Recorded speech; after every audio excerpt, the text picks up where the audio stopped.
ಆಯಿತು. ಕೆಲವೇ ಕ್ಷಣಗಳಲ್ಲಿ ಪಡವಲ ಹಿಪ್ಪೆ ಗ್ರಾಮಕ್ಕೆ ಪಾರ್ಥಿವ ಶರೀರವನ್ನು ರವಾನೆ ಮಾಡಲಾಗುತ್ತೆ.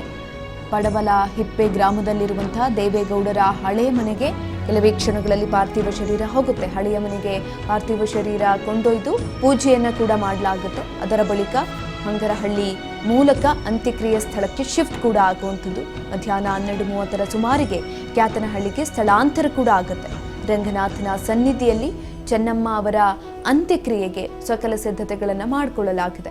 ಮಾವಿನಕೆರೆ ರಂಗನಾಥ ಸ್ವಾಮಿ ಬೆಟ್ಟದ ತಪ್ಪಲಿನಲ್ಲಿ ಸಿದ್ಧತೆಗಳನ್ನು ಮಾಡಿಕೊಂಡಿರುವಂಥದ್ದು. ಈಗ ಆಲ್ರೆಡಿ ಅವರನ್ನ ನೋಡೋದಕ್ಕೆ ಬೆಳಗ್ಗೆಯಿಂದಲೂ ಕೂಡ ಅಲ್ಲಿಗೆ ಜನಸಾಗರವೇ, ಅವರ ಅಭಿಮಾನಿಗಳೇ ಬರ್ತಾ ಇದ್ದಾರೆ. ಎಸ್, ಈ ಕುರಿತಾಗಿ ರೇವಣ್ಣ ಅವರ ಜೊತೆ ನಮ್ಮ ಪ್ರತಿನಿಧಿ ಬಸವರಾಜ್ ಹುಗಾರ್ ಮಾತನಾಡಿಸಿದ್ದಾರೆ. ಬನ್ನಿ ನೋಡ್ಕೊಂಬರೋಣ. ನಮ್ಮ ಜೊತೆ HD ರೇವಣ್ಣ ಸರ್ ಇದ್ದಾರೆ. ಸರ್, ಇವತ್ತು ಅಮ್ಮನವರಿಗೆ ಅಂತಿಮ ವಿದಾಯ. ಏನು ಹೇಳೋದಕ್ಕೆ ಗೊತ್ತಿಲ್ಲ ಸರ್, ದೇವ್ರು ಕಳ್ಕೊಂಡ್ಬಿಟ್ಟೆ ಸರ್. ಸಾಗೋದಿ ಭಾಗ ಅಲ್ಲಿ ಸಾಕಷ್ಟು ಜನರು ಕೂಡ ದರ್ಶನಕ್ಕೆ ಬರ್ತಾ ಇದ್ದಾರೆ ಸರ್. ಅಂದರೆ ರೇವಣ್ಣ ಅವರು ಬಹಳ ದುಃಖದಲ್ಲಿದ್ದಾರೆ.